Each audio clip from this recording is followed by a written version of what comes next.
What's up, guys? We are at Newport Beach today, and I brought along a friend. He is none other than the man who likes to eat. He likes to flex, and he's a killer camera guy. Give it up for Ricky from Flex and Food. What's up, guys? Ready to do this? Let's go.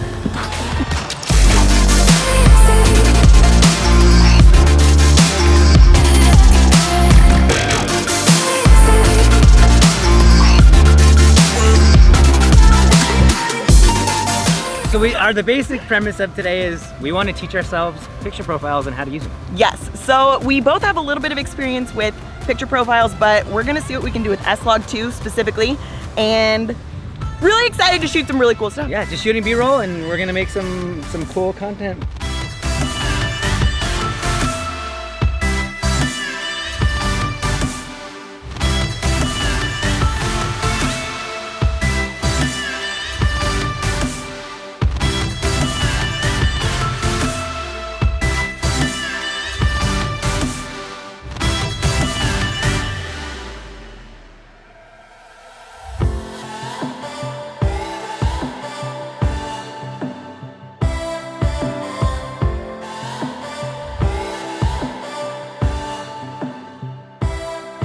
Wow! We just finished practicing shooting with the S-Log. I keep trying to say S and Q. I'm very interested to see. I know, I'm really It's not excited. S and Q. I know it's not.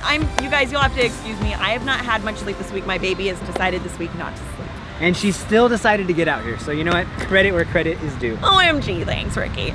But super excited to see how that turned out. We'll check that out in another video. But today I was super excited when Ricky wanted to go shoot because he recently went freelance too, and I just kind of wanted to talk about both of our experiences. For me, it's been a super huge challenge, but also like the most rewarding experience that I've ever done professionally. So can you tell me why you went freelance, when you went freelance? Tell me all about it. Yeah, so I've always kind of had it in me to like want to do it. It's as simple as that. Like when you go to work every day and it doesn't feel right because you're like, I have to be doing my own thing. Yeah. That's like the base answer for it. Okay. It was tough because I always knew that I wanted to like do it for myself, but when you are new in the industry or you're just coming out of college, it's tough because you're like, oh, I got to make money right now and I have student loans or whatever it is. But when you know it's in you, when I knew it was in me, I knew I had to do it. It wasn't really an option for myself, but eventually I got like, I just need to do it now. So then well, it's like a sense of lack of motivation. Yeah. I can completely relate to that. Like, that's actually one thing that I've absolutely loved since being on my own is the amount of creative control that I have when I'm out shooting my own projects. It's not like when you're at a desk job and you have a boss to answer to where they're saying you need to edit it this way, you need to make sure that we cover X, Y, and Z. When you're working with a client, it's always a little bit of back and forth like that, but you ultimately have that creative control, and that's something I've really loved being on my own as a freelancer. Yeah, absolutely. So what has been some struggles for you since you went freelance? Like, has it been scary at all? There are moments, there are moments where it's scary, but I'd say the toughest part for me is not knowing where the next project is coming from. But they do keep coming, so it's great. And then on the opposite side of that is having too many projects. Oh, and what is the champagne problem? It's a good problem. It's a good problem to have, but it's a balance of what parts do I need to hire out and hire help for, and what parts. Ooh. And then wanting to do it all, because then I'm just like, nope, I can edit it all, I'll get it all done, I'll just never sleep. And then that's not good either. So it's like a balance. That's awesome. So what are some of the things that you've decided to hire out? Editing, a lot of editing. Okay. Like I am a perfectionist, so it's a little bit difficult to be like, oh, I'm gonna hire you for my editing. I know, right, in the creative space.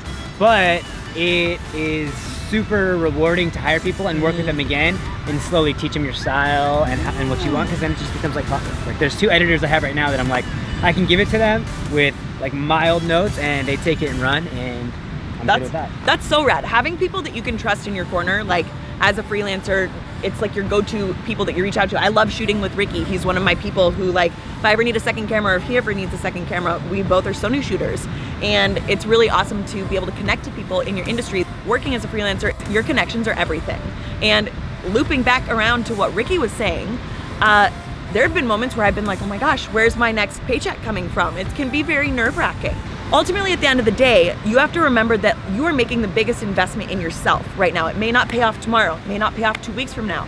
You may not be getting 1 million jobs a month from now, but I guarantee to you, 6 months, a year from now, all of the work that we're putting in right now will pay off. you just have to put in that work. You have to put in that grind, make use of your connections. Resourcefulness. If there's one thing that I can preach to any like filmmaker out there or aspiring filmmaker or freelance filmmaker, be resourceful. You can save $1 anyway. I promise there's a way to do it. So tell me a little bit about how you're resourceful. So I've come to know with myself and how I shoot is that, you know, time is our biggest asset. 100%. I shoot quickly, but I shoot precisely. I know exactly what I need and I get it. I don't shoot too many takes because what happens is when you hire an editor and you have a million shots to give them, that's hurting your bottom line.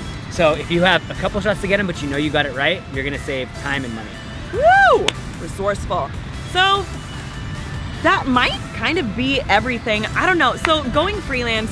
I mean, it might be everything. I don't know. That might be everything I have for you. I'm not really sure. All right, guys. Again, I haven't slept much this week.